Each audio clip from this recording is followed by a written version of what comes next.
Tama po yun. Pero kung hindi kasama sa pundasyon na ito, ang edukasyon na yan ay useless.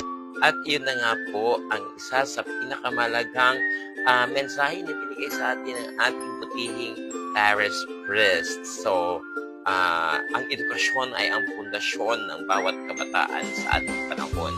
So, ito na po ang simula ng ating pagbibigay pugay kay Rafael Palma sa kanyang 79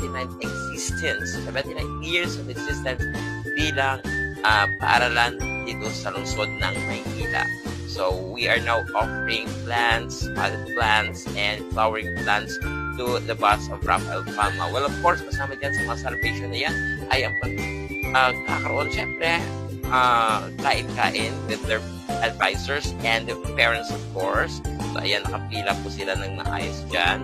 And it is being organized by our SPTA officers, grade level officers, and of course teachers.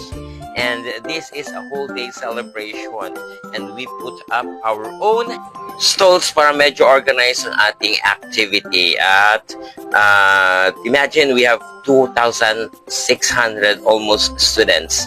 So kailangan ng malaking preparations for that. So this is the first part of the celebration, and the